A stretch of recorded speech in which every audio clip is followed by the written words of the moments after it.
Hello, for today's video, we are going to propagate our Graptopetalum ellen. So, unlike Graptopetalum mendozae, myrni, and purple delight, I have a hard time of taking care of this Graptopetalum ellen because I find it a delicate succulent and I don't recommend this for beginners. It always has this kind of spot on its leaves and I don't know why. So it doesn't like too much rain or water too.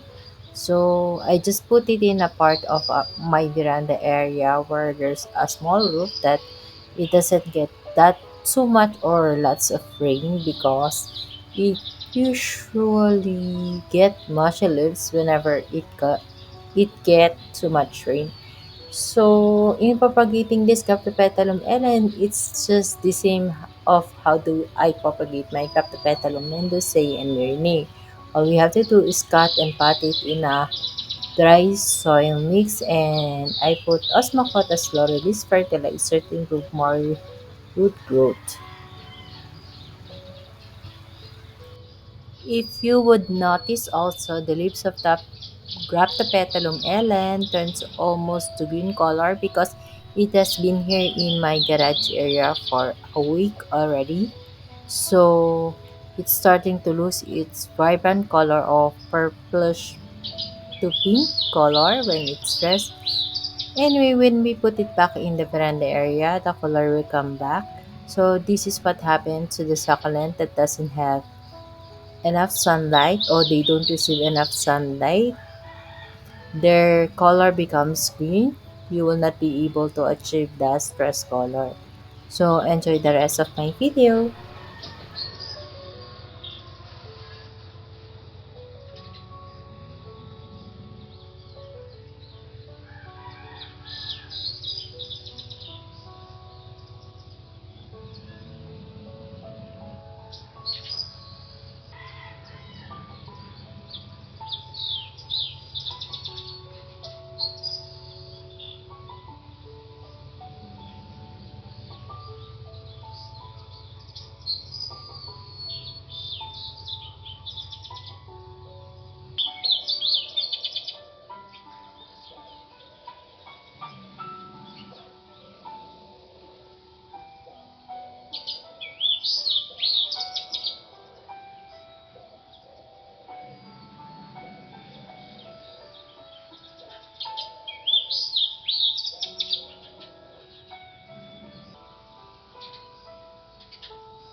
So I hope you enjoy my video and my sharing for today. If you do like it, please hit the like button and subscribe to my channel. Thank you for supporting and watching my channel.